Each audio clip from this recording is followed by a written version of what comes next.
This is tape 4. The date is June 30th, 1995. We are interviewing Judith Goldstein, born Shapiro. My name is Alice Brown. This is New Rochelle, New York, and the interview is conducted in English.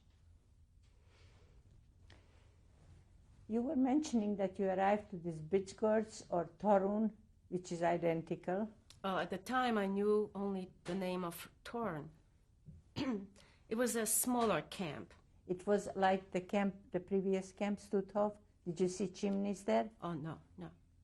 This was a much smaller camp. Was this a working camp? Yes, it was a working camp. I mean, people did die there out of beatings and hunger, but there was no crematory there. But the conditions, the living conditions and the sanitary conditions, were they the same? Absolutely the same. The food rations were the same. You got your little piece of dry bread. Yeah, what was the food?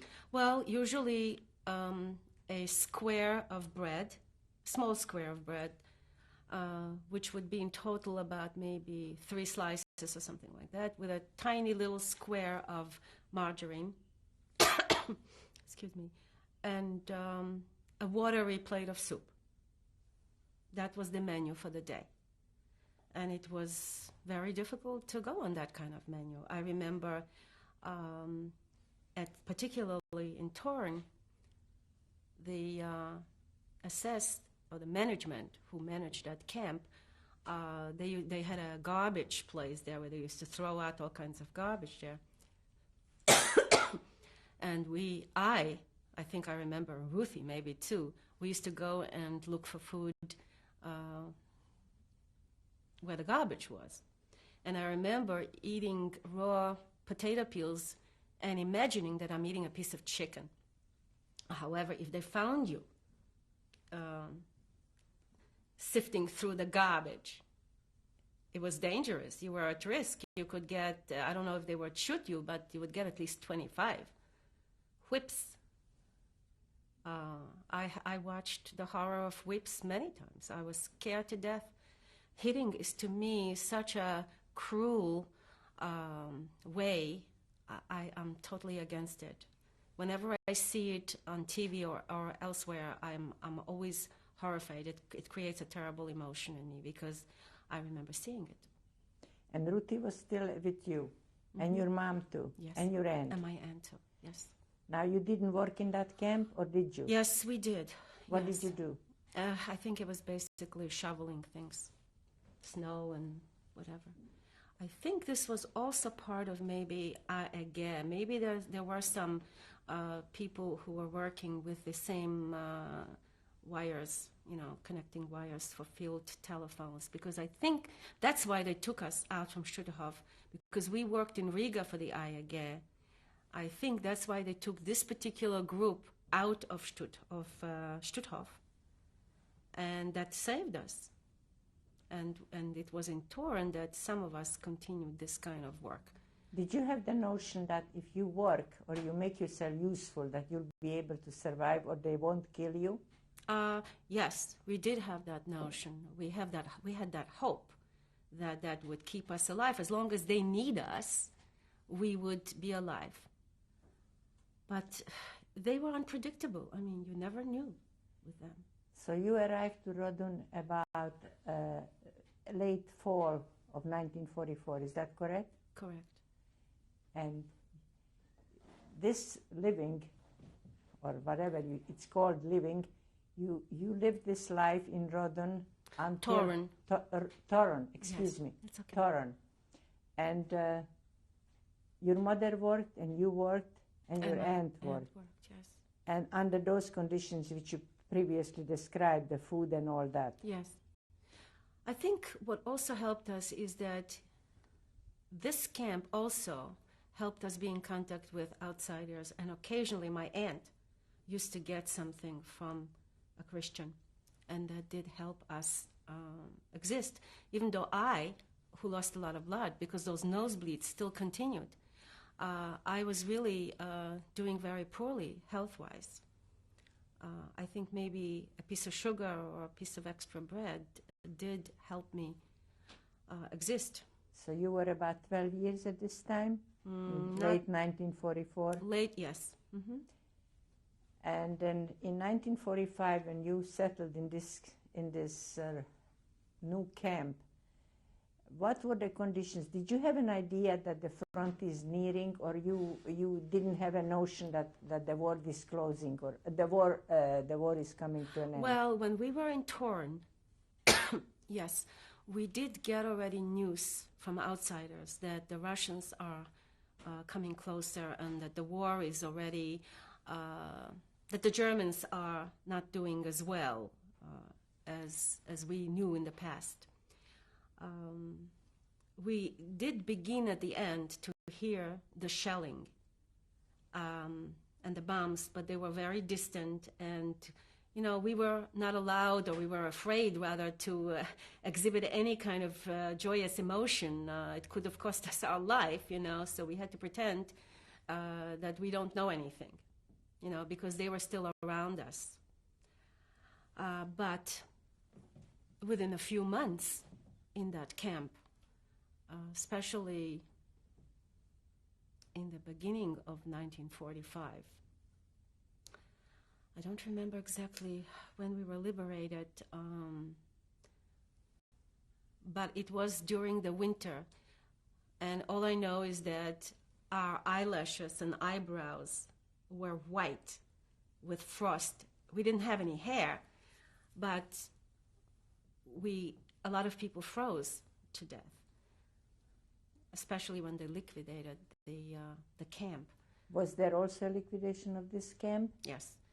The liquidation of camp. How did you survive that? Okay. The liquidation of camp was very different from the others. The Germans decided that instead of just fleeing and running away and just leaving us to ourselves, which would have been the better choice for us, they will drag us along. Where, we didn't know. Snow was up to here. Frost must have been 20 Celsius or lower, which is much colder than Fahrenheit. And we were just walking. I was tagging along, and anybody was tagging along away from the group, they would just shoot. My mother tried very hard to keep me with the group because I had no energy. I had the nosebleeds, I was drained, and they shot a few people. If you couldn't walk together with the group, you were dead. So, and a few people died anyway, without shooting. They fell on the ground, which I saw. And later were buried in the exact same spot in the middle of the street, because the Jews didn't know what to do, so they just buried them. I remember several people, myself. Their image is still very vivid in front of my eyes. When you say walking, what were you walking in? Did you have wooden clogs? Yes, wooden clogs, right, clunk, clunk, clunk, and very little clothes. My mother would stuff paper, if we were getting some paper. I think at that point we took our blankets from the bed. We had these like army blankets, and we wrapped ourselves around, because the clothes that we wore were very thin. They were not winter clothes. What happened to your feet when you walked in those clogs without stockings? You know what? I don't even remember. My husband's uncle's toes were frozen, but he was in a whole different. So, fortunately, my toes were not frozen. And where did they walk you to? We didn't know. We were just walking, and walking. But when the shelling came closer, suddenly we realized that all the Germans who walked with their pistols like this and their fire guns like this, we looked around and they weren't there. So at that point, we were in the center of the town. Everybody ran. We all dispersed. We ran into... You happen to remember the name of the town? That was Torn. Was still in Torn? Well, I'm still talking about Bydgoszcz. That was the same place. You see, the camp was not in the center of the town. It was outside someplace. But it was still called Torn, the camp. The center of the town was where the Germans ran away, because the shelling was already too close. The Russians were coming. And but they did not occupy the town yet. So when the Germans disappeared, the Jews began to run. Actually, it was women.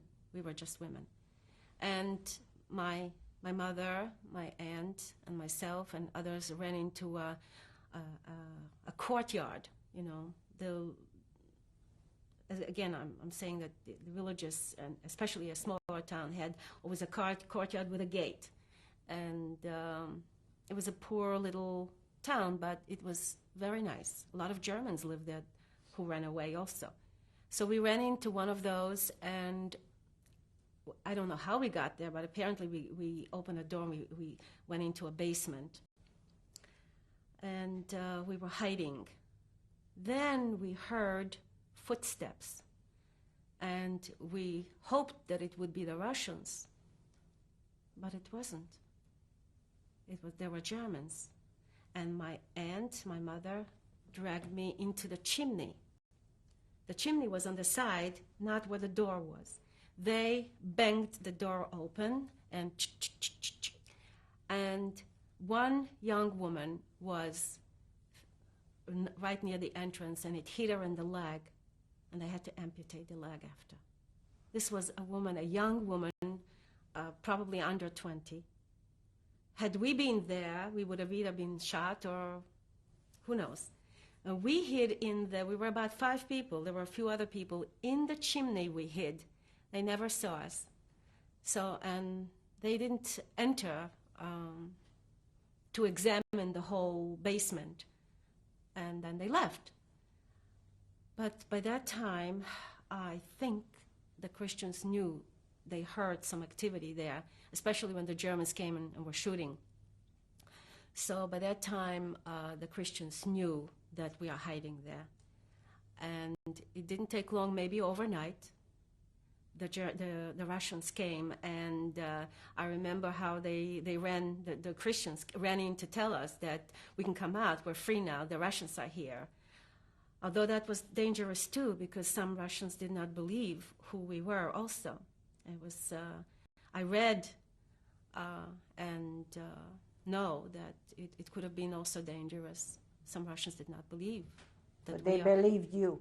I guess so. But they were also, they believed that we were survivors from a concentration camp. And they did make us comfortable. I don't remember really what they did for us. But I do remember that we were invited into a home where we were given food.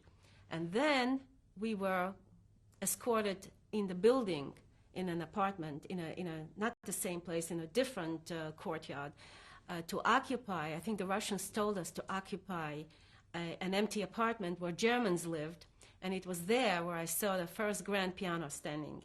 And it was there that I ran over to the piano and couldn't find a tone where to begin my favorite piece. Like the keyboard was totally strange to me at that point. But it was like being in a home for the first time since home. So that's 4 years' time, from 1941 to 1945. Is that correct? Correct, yes. And what happened to you then? Well, that was not easy too, because my mother and my aunt tried to organize food and tried to find a means of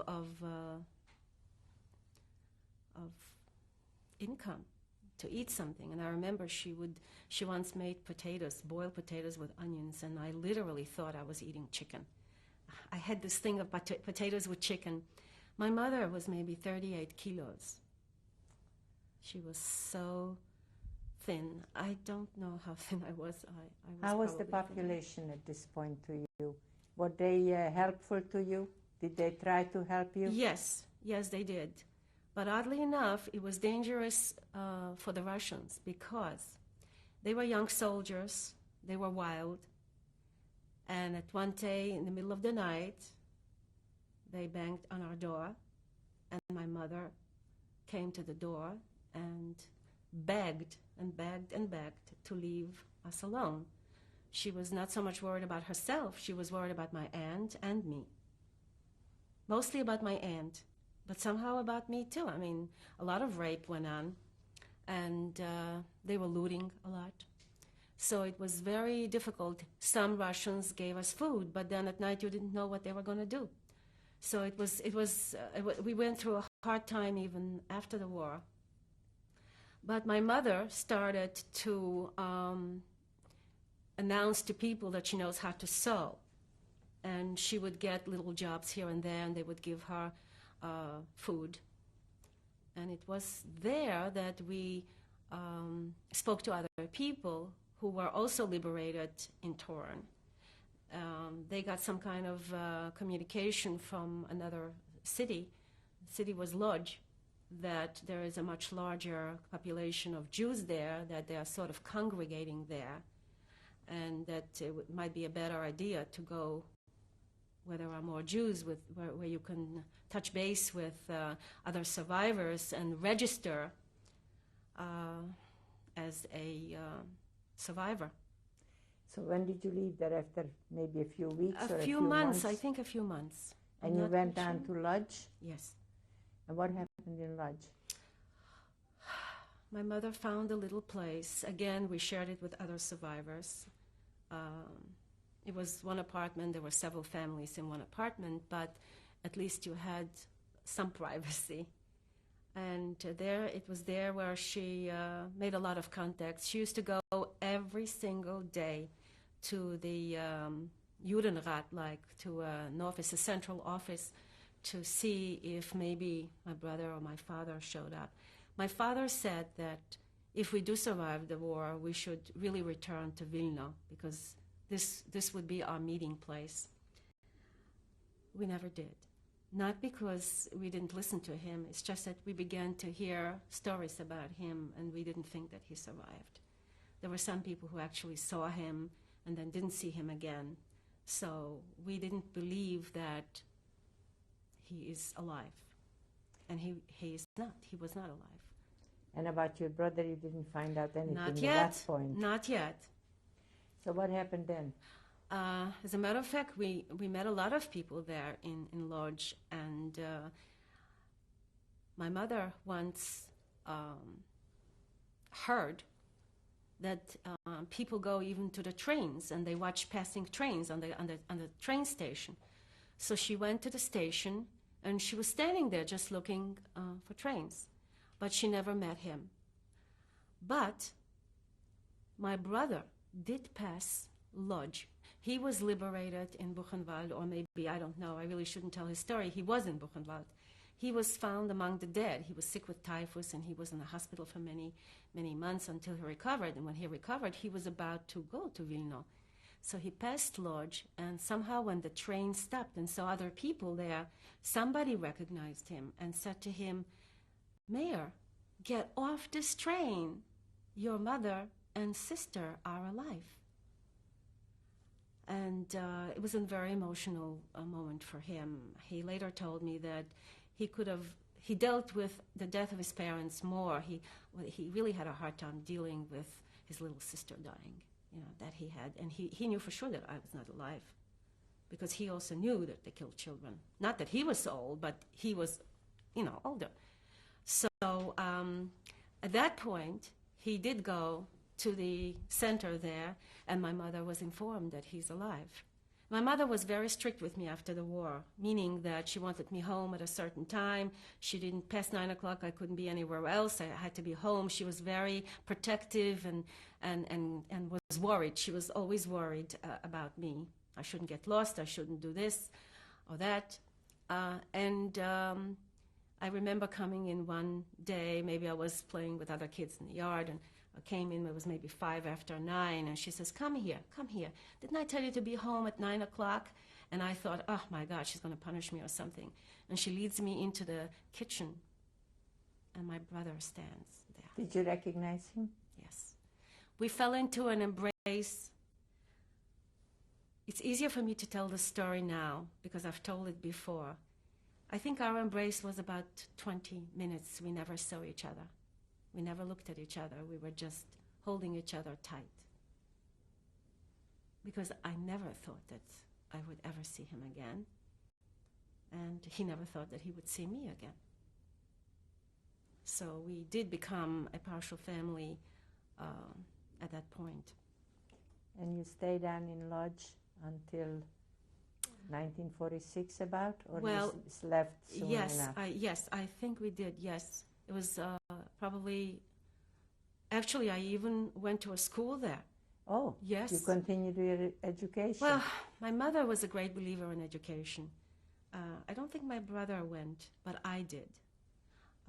My brother actually, at that point, from the ghetto, actually knew Hebrew, and he was much more educated than I was. But he was older, wasn't he? He was older, right. So I did, she enrolled me in a like a public school.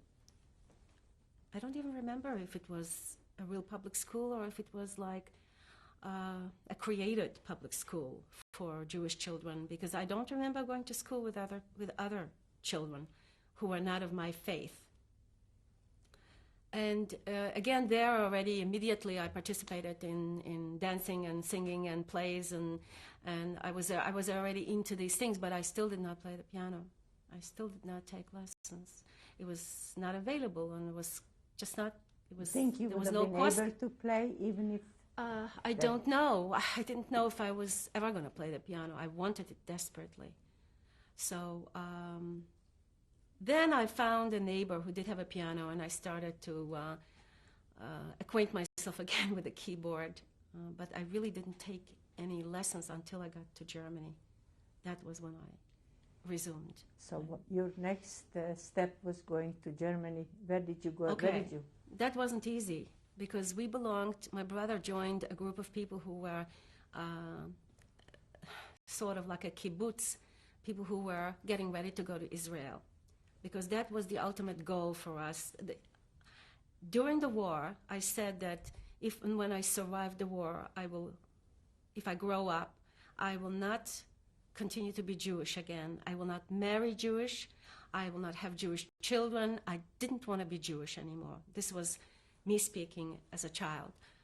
I resented the whole scenario. And then I said, well, what for?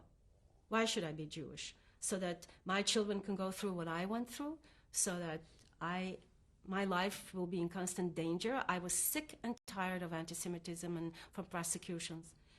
But the idea of Israel was introduced to me there. And all the kibbutzniks, not the real kibbutz like in Israel. And the whole thing attracted me again. So here I was Jewish again. And I took a great interest in the language and in Hebrew. Well, my brother spoke fluently Hebrew already. I didn't know, but I acquainted myself with some Hebrew words. It wasn't until later that I learned more Hebrew. So the kibbutz arranged transports to cross from Poland to Germany, because we knew, that is, my mother knew, my brother knew, that if we stay in Poland, we will be trapped by the Russians. We will never get out. And it just happened so. Lodz was under the Russian jurisdiction. So we got ready to go to Germany. And that wasn't easy either, because the kibbutz made special arrangements. And one day we were supposed to go on a transport, and I got sick. I had high fever, and we were very upset that we couldn't go. Well, you know what happened to that whole transport? They caught them in the mountains, Poles, who were still very much into the scheme of anti-Semitism, caught the entire group and shoot them down like sheep, right on the border. And again, one more time, I escaped. Not only I, my mother, my brother, not my aunt. My aunt, I think, came later. So that was one more time. There were many incidents. It's really a miracle. So where did you go? So I got sick, and we didn't go on that transport. I still have pictures of certain youngsters who were on that transport and were shot.